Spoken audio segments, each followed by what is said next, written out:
Physical and mental burnout will affect 65% of us this year. It will also cost businesses more than £50 billion from days missed due to stress. I struggled with burnout for the best part of 10 years, so I want to share my story to help people either work through what they're going through now or give them the awareness and the tools to help avoid going through what I did. For me, it was a bit like clockwork. Every 6 weeks I'd hit a brick wall and my energy levels were just completely flat. Didn't stop me though, because I found either a way to kind of go around the wall or crawl over it. But I didn't mind, because for me, I guess burnout was the price for so-called success. I guess looking back, it was a bit like wearing a backpack that had bricks in there, and every day somebody was just slipping another one in. So every day it was just taking more and more out of me. But I love what I did and I was motivated to succeed. But if I'm honest, it was probably the fear of failure that drove me on even more. I struggled sleeping at night, yet I could never sleep. And if I did, I'd often wake up at about 4 a.m. covered in sweat. And next thing you know, my mind's ticking over thinking, or more to the point, worrying about the day ahead. I was living a life under constant 24/7 pressure. My stress levels were going through the roof, and I felt like my anxiety was almost going to jump out my throat. Even the hairs on my legs started to fall out. I didn't realise at the time that my undiagnosed ADHD levels were just rising and rising under the pressure that I was living. I also made some poor decisions because of brain fog. One day I even thought to myself, I'm not laughing as much as I used to do anymore. But it didn't matter, because the adrenaline of life just keeps you pushing on. During this time, I was also equally helping out on a night shift, looking after our baby girl, Estella, that had just been born. And I'd be awake at 3-4 o'clock playing with her.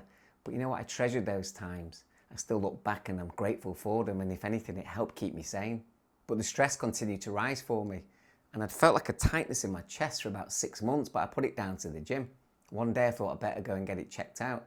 So I'm at the hospital, and within minutes I'm in the A&E department connected to a heart monitor, and they're telling me that it's nothing to do with the gym, that it's months and years of stress and tension within your body, and that I could have had a heart attack at any time. So I started to make some small changes, but if I'm really honest, and I know it sounds stupid, but given my passion and my love for my fitness brand that I was building, I was pretty much prepared to risk death. Totally stupid, I know.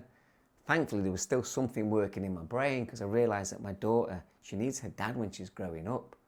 So with my daughter being my greatest love and she's my world, it was more that moment when I then had to start looking at things a little bit differently. So fast forward a few years to today, I can now look back and realise how lucky I was to get that mini wake-up call, because I was shown no respect to my physical or mental health. You know, not everybody gets that second chance to look at things differently. You know, terrible things sadly happen every day to people. And you know, it's usually those smallest things that we take for granted have the biggest impact in our lives. Yet, what do many of us do when we're stressed out under pressure? We dig deep, we work even harder. You know, we're surprised because the same formula is normally going to bring a similar result. And I guess there's a reason why a workman has a toolbox of many different screwdrivers, because they all do a different job. The hammer isn't always needed. But the good news is change is possible. And sometimes it only takes a few weeks or a couple of months. You know, I was a complete workaholic and stress head. You know, so there's hope out there for everyone. And the thing is, it's only the last couple of years I've realised that you don't have to sacrifice ambition to succeed and be successful in whatever's important to you in life or in business by also wanting to live a life of more balance and less stress. They can actually happen. The good thing is it only takes small little tweaks. It doesn't need massive changes in our life always, but it's putting things like putting boundaries in place, you know, understanding your self-worth, saying no to things and people and opportunities if it doesn't really serve you and you don't think it's the right thing for you. But it's also, what do we do with our downtime? Yes, there's relaxing, but there's then also doing things that are nourishing us. What's pouring water in our own cup? What are we doing that's helping us grow or switch off? Are we getting outdoors? Are we trying new things? And it's the people we hang around with as well. Who's bringing the energy and who's taking it? For me, it's been vital over the years working on my mindset. You know, the difficult times in life, they give us the opportunities to learn and grow, and they make us more resilient. But then how do we stay more positive? You know, how do we take a slightly different perspective in life? And for me, living a life of gratitude, yeah, everything can always be better, but it can always be a lot worse. So for me, how we look at life and how we then process stress, or so-called stress, when it comes our way is massive.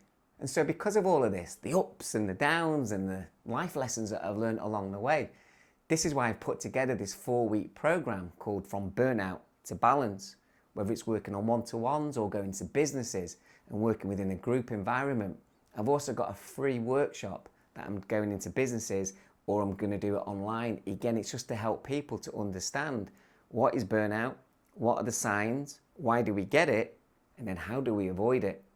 You know, a lot of people have been talking about gut health over the years. You know, it's only been the last 2-3 years that I've started to understand it, because I thought what we eat is more about how we look. But the big thing is it actually goes from your gut all the way up to your mind, and it can really help with your mental health in a positive or negative way. And so well-being has become so important to me across all areas. And I guess because I've been through so many ups and downs and life lessons along the way, that I'm now so passionate to help others work through or avoid the type of things that I did. And so that's why I put together this 4-week program called From Burnout to Balance. It's with one-to-ones with people, but it's also going into businesses and working with groups and teams. You know, I want to help people understand what is burnout, why do we get it, what are the signs of it, but then how do we work through it? And more importantly, how do we avoid it? I'm also going into businesses for a free workshop where I can go in, or it's something that I do online. So if you're motivated purely by money in your career, there's nothing wrong with that. Or you're motivated by being the best possible parent that you can be to your children, or you just simply want to live a content, fulfilled, happy life. You don't have to trade off. You can go from here to that shift to here of living in more balance by just making some changes, and more importantly, how we look at things. You know, people talk about well-being, but it's not just something that we pick up and then put down. It becomes just a different way of looking at life. So if anything that I've shared feels like I was talking to you, and any of this resonates with you, and you'd like any more information, whether it's about for yourself or somebody that you know or the business that you work in, then just get in touch. Thank you.